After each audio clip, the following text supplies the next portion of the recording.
Hi YouTube! Welcome back to Freestyle Trust, my video channels. Today I am actually going to make red velvet cake. A friend of mine's birthday is coming up, and red velvet cake is one of those cakes that there's either a hit or miss. And I decided that as a person that likes to cook, why not make it myself? So that's what I'm going to do. I'm going to go ahead and try to make the red velvet cake. I have a week before her birthday party, so what I'm going to do is do a test run, and hopefully the cake will be delicious and moist as it should be, because the hit or miss is really comes down to the texture, whether or not it's moist or dry. The miss is definitely if it's dry. If it's dry, then nobody's really going to enjoy it, and for a birthday party you actually want people to enjoy the cake, especially the birthday girl or the birthday person. So that's what I'm going to do today. I'm going to go ahead and try to make a red velvet cake. I went online, I researched a couple of places, and I realized that there's a couple of recipes that are similar, but they've actually put their own twist to it. So what I'm going to do is follow one basic recipe, and then later on, as I get to be an expert in it, I'll put my own twist to it. There's actually one out there by Diva Can Cook, I believe, and she adds, what is it, coffee to hers, and I thought that was very interesting, coffee. But I would have followed her recipe. However, we are going to have little kids there, and that's the last thing that I want kids to be bouncing off the walls, and as well as adults. Maybe that's not really a good thing for adults, but anyways, so I'm going to go ahead and make the red velvet cake, and you'll see the process as well as the final result. First, you will need to sift flour, cocoa, and salt, and that's 2.5 cups of flour. Cake flour is what I'm using this time. I'm also using 2 tablespoons of cocoa and half a teaspoon of salt. I always use sea salt whenever I cook or bake, and I never have any issues or problem. So I'm going to go ahead and use my mixer.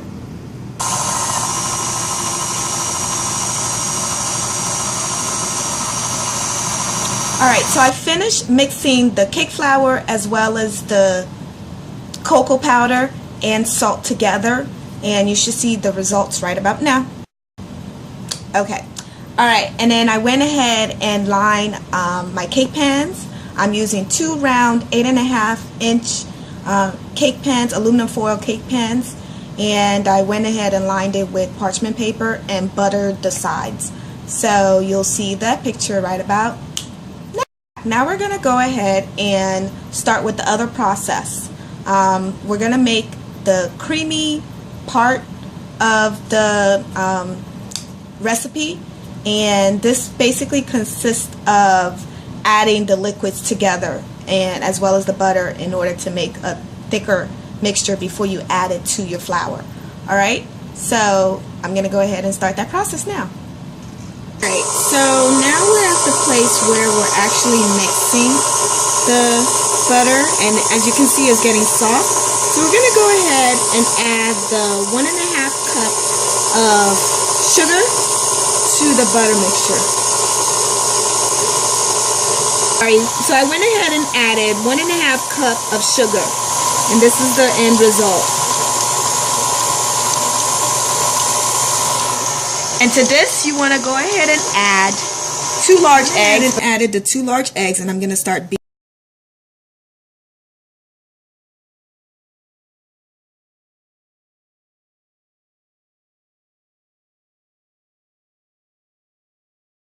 And what I did was gradually increase the speed, and I'm going to go ahead and scrape the sides so that I can make sure that all the sides have been, all the mixture has been mixed properly.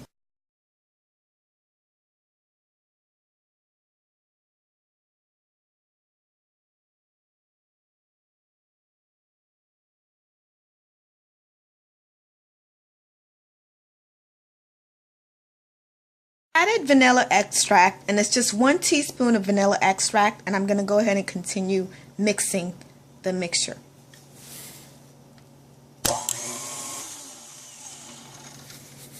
Alright, now we are going to add the buttercream. But inside the buttercream, I'm I'm going to go ahead and add this much food coloring for the red color and just mix it. And normally it's a cup of buttercream. I put half a cup right now just so I can go ahead and mix.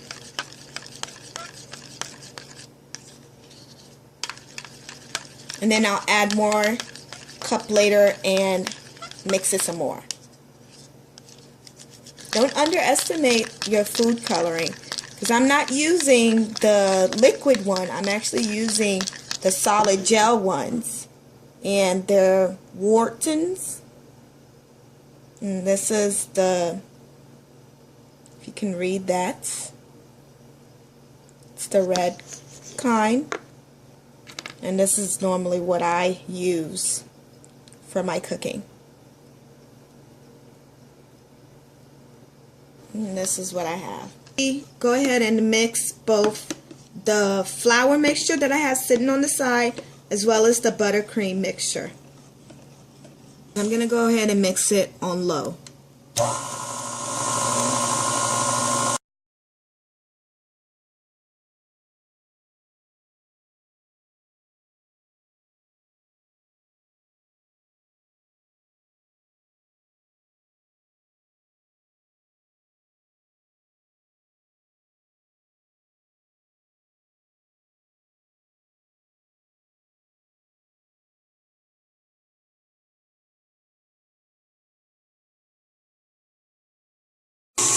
This is the end result.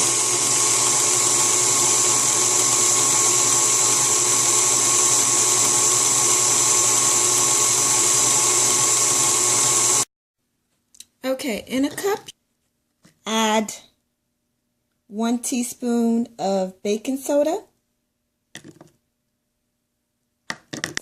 As you can hear the fizzle, you want to go ahead and add 1 teaspoon of white distilled vinegar.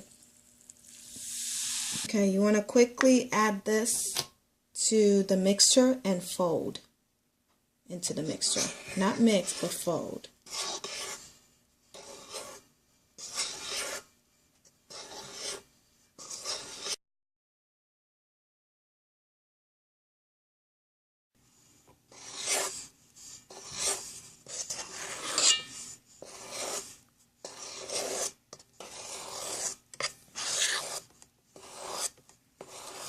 And make sure you completely fold it into the mixture.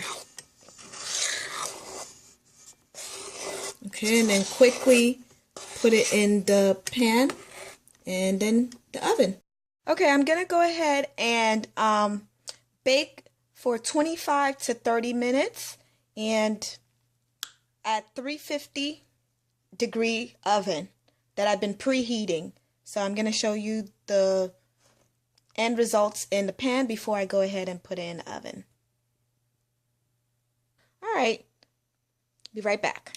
Alright guys, I'm back. I'm going to go ahead and start on the frosting. I'm going to use cream cheese frosting. And I'm just going to add the cream cheese into the bowl.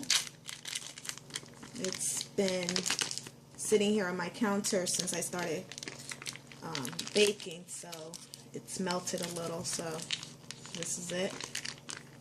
Just add it to the bottom of the bowl. So you just need 1 8-ounce cream cheese. Okay, and you want to go ahead and whip this up.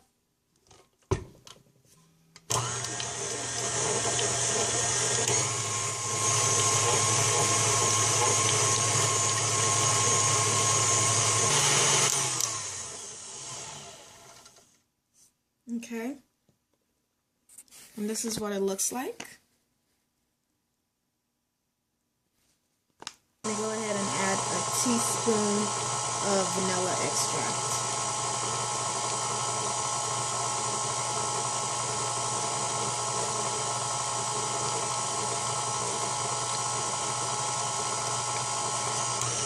So this point, I'm going to go ahead and add the 1 cup powdered sugar.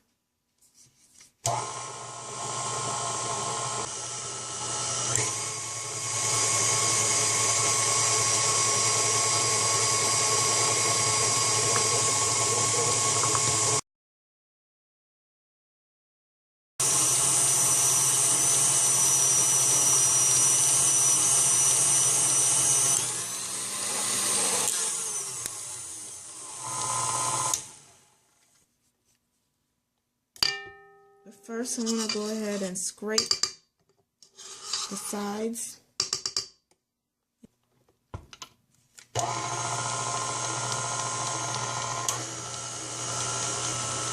And this recipe calls for 1.5 cups of whipped cream, but I'm going to go ahead and just add 1/3 just to gradually see.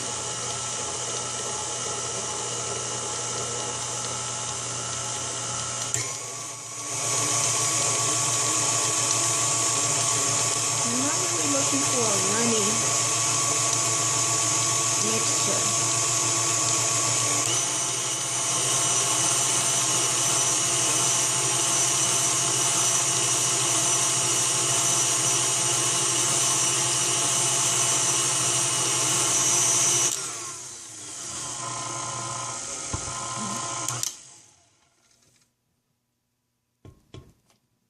I think this is pretty good.